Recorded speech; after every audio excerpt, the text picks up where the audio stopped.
사도행전 1장 8절 오직 성령이 너희에게 임하시면 너희가 권능을 받고 예루살렘과 온 유대와 사마리아와 땅끝까지 이르러 내 증인이 되리라 하시니라. 사도행전 4장 12절 다른 이로서는 구원을 받을 수 없나니 천하 사람 중에 구원을 받을 만한 다른 이름을 우리에게 주신 일이 없음이라 하였더라. 로마서 1장 16, 17절 내가 복음을 부끄러워하지 아니하노니 이 복음은 모든 믿는 자에게 구원을 주시는 하나님의 능력이 됨이라. 먼저는 유대인에게요 그리고 헬라인에게로다. 복음에는 하나님의 의가 나타나서 믿음으로 믿음에 이르게 하나니 기록된 바 오직 의인은 믿음으로 말미암아 살리라 함과 같으니라. 로마서 5장 8절 우리가 아직 죄인 되었을 때 그리스도께서 우리를 위하여 죽으심으로 하나님께서 우리에 대한 자기의 사랑을 확증하셨느니라. 로마서 8장 2절 이는 그리스도 예수 안에 있는 생명의 성령의 법이 죄와 사망의 법에서 너를 해방하였음이라. 아멘. 오늘 본문에 보니까 하나님이 우리에게 새 일을 행하신다라고 말씀하고 계십니다. 왜 새 일을 행하셔야 되는가?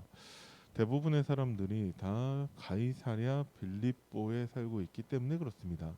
가이사 황제가 다스리고 빌립 왕이 다스리는 세상 나라에 살고 있는 것처럼 보이지만 실제로는 사탄의 나라에 살고 있다라는 것이죠. 우리를 하나님 자녀, 하나님 나라의 백성으로 부르셨는데 세상 나라, 사탄의 나라와 하나님 나라를 구분할 수 있는 한 가지 질문이 있습니다. 그게 무엇이냐? 나를 누구라 하느냐라는 질문입니다. 예수님이 직접 물어보셨죠. 사람들이 나를 누구라 하느냐? 너희는 나를 누구라 하느냐? 거기에서 세상 나라, 사탄 나라에 속해 있는가 아니면 하나님 나라에 속해 있는가가 구분이 됩니다. 나를 누구라 하느냐라는 그 질문에 제대로 대답하지 못하는 모든 사람들은 다 사탄의 나라에 살고 있습니다. 아무리 부자라 할지라도, 아무리 건강하고 성공하고 한다 할지라도 예수님이 누구인지 모르는 사람은 다 사탄의 나라 속에 살고 있습니다. 그 불신자 상태에서 반드시 올 수밖에 없는 그 영원한 문제를 해결하지 못하기 때문에 결국 멸망할 수밖에 없는 것이죠. 아무리 이 세상에서 잘 산다 할지라도 죽어서 가는 곳은 지옥입니다.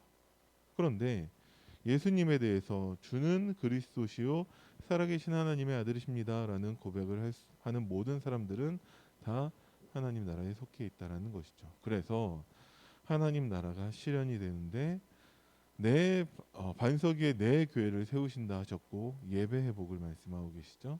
하나님의 말씀입니다. 그리고 음부의 권세가 이기지 못한다라고 하셨고 우리의 전도를 맡고 있는 모든 흑암의 세력을 결박하신다라고 하셨습니다.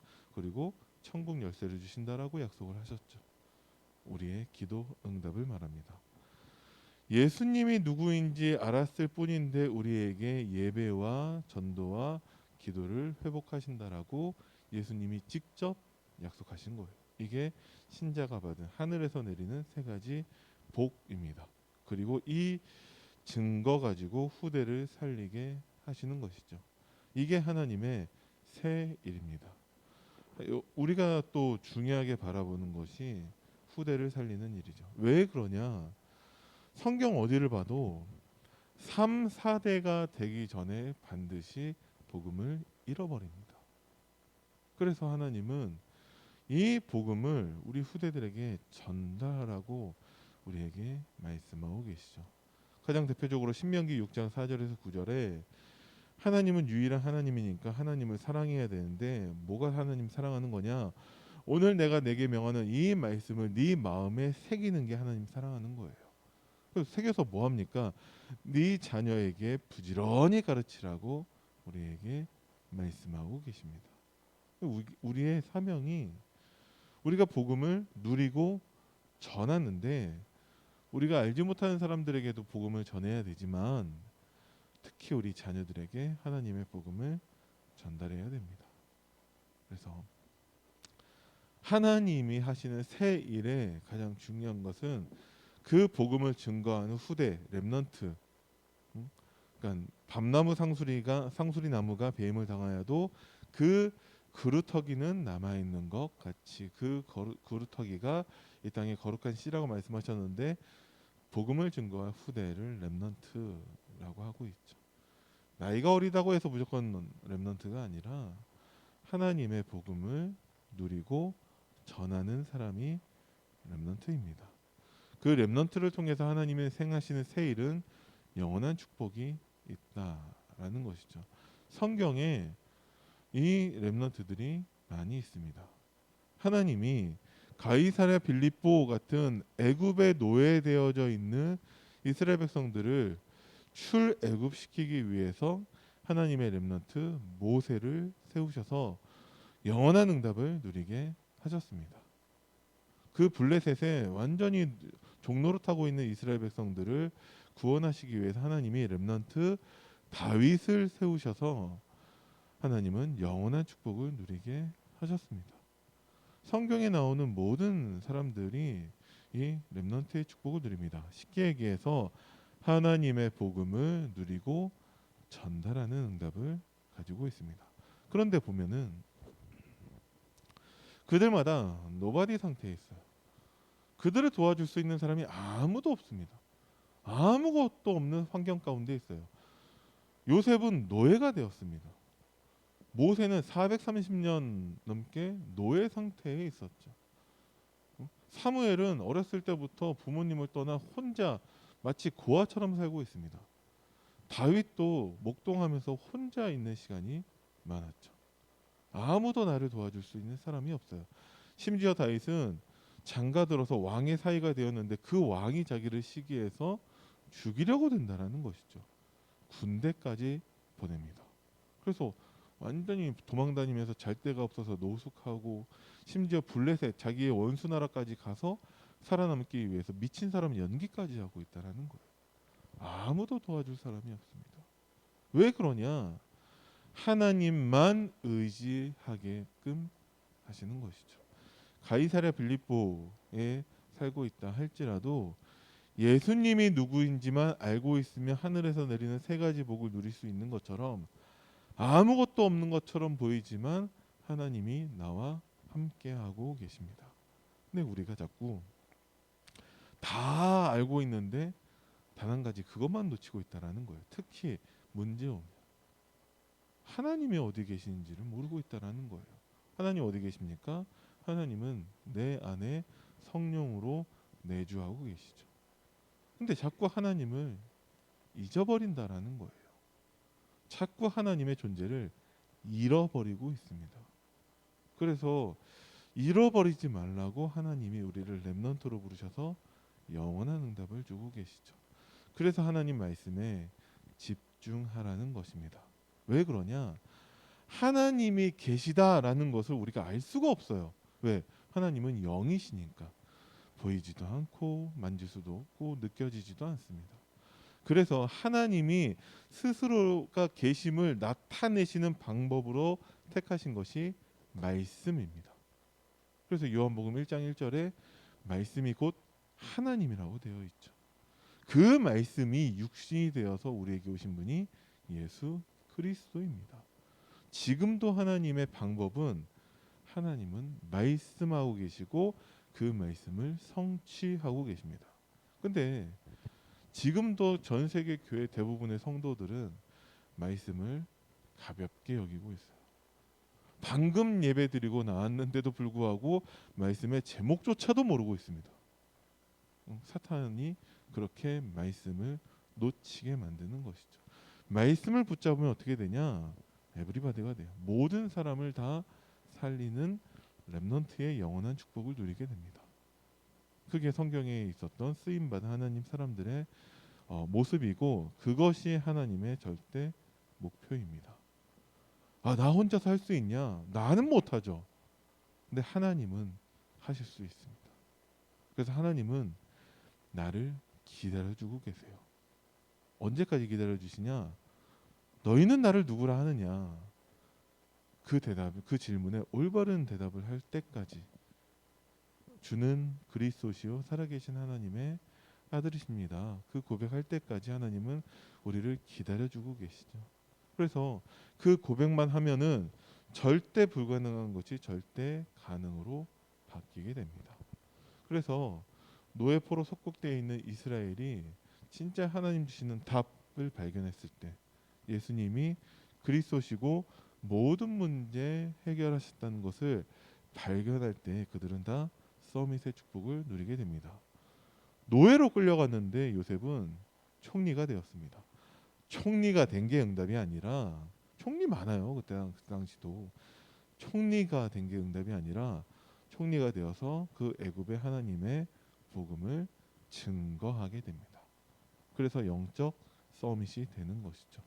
모세는 실패한 인생이었는데, 살인자였고 도망자였는데, 정말 하나님 주시는 답을 발견하니까 아, 예수님이 그리스도구나, 모든 문제 끝내셨구나, 그거 하나 발견했는데 이스라엘을 출애굽하는 지도자가 됩니다. 영적 서밋이 되는 것이죠. 하나님이 지금도 우리에게 원하시는 것이 하나님의 것, 하나님이 우리에게 주시는 그 답을 발견하라는 거예요. 지식으로 아는 것이 아니라 그것이 우리에게 실제가 되어야 되고 실현되어야 합니다. 어떻게 하면 됩니까? 믿으면 됩니다. 예수님이 그리스도라는 것을 믿으면 돼요. 내 모든 문제, 과거, 현재, 미래 문제 다 끝났음을 믿으면 됩니다. 어떻게 믿으면 되냐? 그냥 믿으면 돼요. 하나님이 말씀하신 그대로 믿으면 됩니다. 2022년 올해 우리 교회 원단 메시지가 무엇입니까? 내게 말씀하신 그대로 되리라고 하나님을 믿노라. 사도행전 27장 25절 사도 바울의 고백이죠. 우리는 그렇게 믿는 거예요. 내게 말씀하신 그대로 되리라고 믿는 것이 하나님을 믿는 믿음입니다. 나머지는 믿음 아니에요. 그래서 우리는 하나님 말씀에 집중해야 된다는 것이죠. 말씀에 집중하지 않으니까 우리에게 무엇을 주시냐? 고통을 주시고 문제를 주시고 사건을 일으키십니다. 이게 제가 몇 번 말씀드리지만 하나님의 답이 고통과 문제와 사건이라는 포장지에 쌓여서 우리에게 오는 거예요. 왜? 가짜들은 고통, 문제, 사건을 보면 다 도망가거든요. 그런데 진짜 하나님의 렘넌트는 그 포장지를 끌고 그 안에 있는 하나님의 답을 누리게 됩니다. 근데 대부분의 사람들이 고통, 문제, 사건에 낙심하죠. 염려, 근심하고 있죠. 불안한 거예요. 왜? 고통, 문제니까. 나는 해결할 수 없으니까. 그럼 이제 더 나아가서 불신앙하게 되는 것입니다. 출애굽해서 광야에 있는 이스라엘 백성들이 고작 이제 배고프다, 고기 먹고 싶다, 이런 문제 때문에 하나님을 원망하고 있는 것이죠. 고통 속에 하나님의 계획을 발견해야 됩니다. 왜 이런 고통이 왔는가? 하나님을 믿지 않기 때문에 오는 고통이에요. 아니, 어떻게 이스라엘 백성들이 노예포로 속국이 될 수 있냐? 하나님을 믿지 않으니까, 복음을 놓치니까. 예수가 그리스도라는 것을 지식으로는 알고 있는데 실제로는 안 믿으니까 고통이 올 수밖에 없죠. 왜 문제가 오냐? 문제에 반드시 따라오는 것이 답입니다. 틀린 문제는 답이 없어요. 근데 진짜 문제라면 반드시 답이 있습니다. 하나님은 우리가 답을 발견하고 누리길 원하세요.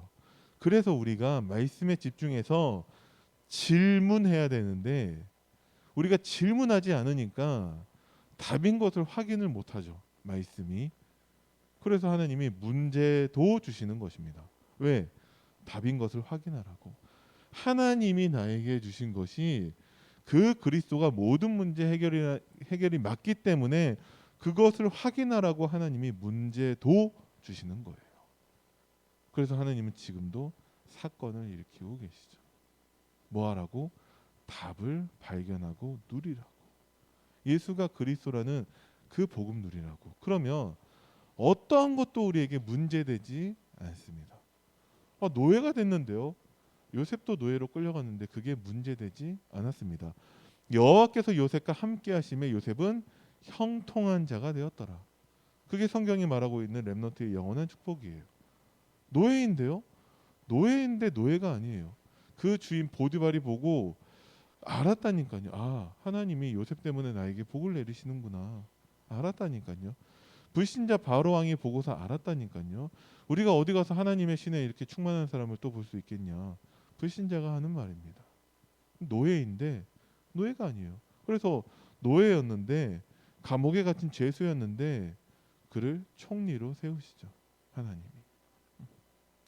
우리가 정말 고통이든 문제든 무엇을 통해서든지 간에 하나님의 답을 발견하고 누릴 수 있는 우리에게 복음적인 생각, 복음적인 말, 복음적인 삶이 우리에게 필요하다라는 것이죠. 어떻게 하면 됩니까? 하나님 말씀에 집중하셔야 됩니다. 그리고 그 말씀 붙잡고 기도하는 거예요. 그러면 전무한 허무한 응답이 따라옵니다. 나를 통해, 교회를 통해서, 내 업을 통해 하나님의 전무후무한 응답은 따라올 수밖에 없어요. 왜? 복음을 누리고 있으니까. 그게 성경에 기록되어 있는 모든 사람들을 통해서 하나님이 우리에게 증거하시는 거죠. 문제는 뭐죠? 안 믿는 거죠. 자, 하나님의 영원한 시간표는 쉬운 것에 있어요. 어렵지 않아요. 왜 그러냐? 예수가 그리스도라는 복음을 우리에게 이미 은혜로 알려주셨습니다. 그것을 믿으면 된다는 것이죠. 어떻게 믿냐? 제가 계속 반복해서 말씀드리죠. 그냥 믿으면 됩니다. 그죠? 자, 정말 예수가 그리스도라는 복음을 누리는 자에게는 이제 세 가지 초월의 응답이 오죠. 보좌의 축복이 임해서 모든 것을 다 초월할 수 있습니다. 나랑 원수된 저 사람, 그 사람을 용서하라는 게 아니라 초월할 수 있다라는 거예요. 왜? 보좌의 축복이 임했으니까. 그게 뭐 문제 되겠습니까? 누군가가 저한테서 10,000원 빌려갔는데 지금 뭐 1년이 넘도록 안 갚고 있어요. 제가 로또에 당첨이 돼서 100억 원을 벌었다. 그 10,000원 빌려간 게 뭐 문제겠습니까? 그게 생각이나 나겠냐고요. 초월하게 된다는 것이죠. 그런데 문제가 뭐죠? 그 로또가 없는 거예요. 그러면 지금 내 전 재산이 10,000원밖에 없는데 그 10,000원을 빌려간 그 사람 당장 경찰에 고발해야죠. 그래서 대부분의 사람들이 그러고 살고 있는 거예요. 진짜 보좌의 축복을 누리는 사람에게는 시공간을 초월하는 응답을 누리게 됩니다. 그게 렘넌트의 영원한 응답이죠. 요셉이 노예로 끌려갔는데 어떻게 운이 좋아가지고 총리가 됐다. 아유, 잘 됐네. 그런 얘기를 하고 있는 게 아니잖아요. 지금도 요셉은 복음을 누리는 모든 사람들에게 증인이 되고 있습니다. 영원한 응답을 누리고 있다는 것이죠. 복음은 시공간을 초월해서 237 전 지구상의 모든 나라에 하나님의 복음의 생명의 빛을 비추게 하십니다. 이게 하나님 자녀에게 주시는 응답이라는 것이죠. 특별한 사람, 대단한 사람, 뭔가 성경을 많이 알고 있고 기도도 열심히 하고 헌금도 많이 하고 교회에서 헌신 봉사하고 목사님 말씀에 막 생명 걸고 그런 사람에게 주는 응답이 아니라 하나님 자녀에게 예수가 그리스도라는 그 올바른 고백을 하는 모든 사람들에게 주시는 응답이라는 거예요. 세 가지 세팅이 됩니다. 하나님의 능력이 내 안에 그리고 내 영혼에 내 삶 속에 임하게 되는 것이죠. 그때까지 우리는 하나님 말씀을 집중해야 됩니다. 그래서 말씀으로 각인뿌리 체질되어야 한다라는 것이죠. 그러니까 코로나 때문에 지금도 마스크 쓰고 있을 정도로 제가 단 한 번도 마스크를 써본 적이 없거든요. 호흡하는데 좀 곤란이 있어서 축농증도 있고 이렇게 막 비염 있고 그래서 미세먼지 막 가득하고 그때도 마스크 절대 써본 적이 없는데 바로 바꿨습니다. 코로나 이후에 마스크 잘 쓰고 다니죠. 그래도 코로나 걸려요. 고작 질병 하나 걸리지도 않았는데도 내 삶의 패턴을 다 바꿔버리는데 하나님 말씀에 우리가 집중하지 않는다라는 것이죠. 물론 사탄이 그렇게 방해하고 있죠. 아까 말씀드렸던 나 교회 업을 통해서 전무후무한 응답이 따라오게 됩니다. 그런데 안 해요. 뭐를? 말씀에 집중하지 않아요. 말씀을 묵상하지 않습니다. 말씀을 가지고 질문하지 않아요. 하나님, 이 말씀 나에게 왜 주셨습니까? 그 이유를 알아야죠. 그러면 하나님 나에게 무엇을 원하십니까? 내용을 알아야죠. 그럼 하나님 나는 어떻게 해야 됩니까? 방법이 나와요. 말씀에. 구체적으로 하나님 말씀을 통해서 우리에게 정확한 답을 주고 계시는데 질문하지 않아요. 그래서 답인 것을 확인하지 못합니다. 그러면 어쩔 수 없이 아무도 나를 도와줄 수 없으니까 내가 염려하고 내가 대책 세우고 있는 것이죠. 멀쩡히 하나님 자녀인데 여전히 불신자 상태로 살고 있는 사람들이 많이 있다라는 거예요. 그래서 하나님은 지금 우리에게 어려운 것을 말씀하시는 게 아니에요. 하나님이 우리에게 주신 하나님의 것을 누리라는 거예요. 하나님은 우리에게 복음만 주셨습니다. 예수님이 그리스도로 오셔서 모든 문제를 다 끝내셨다라는 거예요. 근데 왜 문제가 되냐? 아직 내가 안 끝내고 있는 것이죠. 예수님은 끝났다라고 하는데 아 이거 어떡하지? 아니 도대체 이 문제는 왜 나한테 오는 거지? 내가 계속 문제 삼고 있는 것이죠. 문제 삼지 마시고 하나님이 주시는 영원한 답을 누리시기 바랍니다. 그러면 나를 통해서 여전히 문제 속에서 헤매이고 있는 모든 사람들에게 하나님의 복음을 증거하는 렘넌트의 영원한 축복을 누리게 될 줄을 믿습니다. 기도하겠습니다. 살아계신 하나님 은혜를 감사드립니다. 오늘 하루 하나님 말씀에 집중하게 하시고 이 말씀에서 하나님의 이유와 내용과 방법을 발견하게 하시고 정말 나의 모든 것에 정말 하나님의 복음을 적용하고 누릴 수 있도록 주님이 성령으로 역사하여 주옵소서. 감사를 드리며 우리 주 예수 그리스도 이름으로 기도드립니다. 아멘. 하늘에 계신 우리 아버지여, 이름이 거룩히 여김을 받으시오며 나라의 임하옵시며 뜻이 하늘에서 이루어진 것 같이 땅에서도 이루어지이다. 오늘날 우리에게 일용할 양식을 주옵시고 우리가 우리에게 죄 지은 자를 사하여 준 것 같이 우리 죄를 사하여 주옵시고 우리를 시험에 들게 하지 마옵시며 다만 악에서 구하옵소서. 나라와 권세와 영광이 아버지께 영원히 있사옵나이다. 아멘.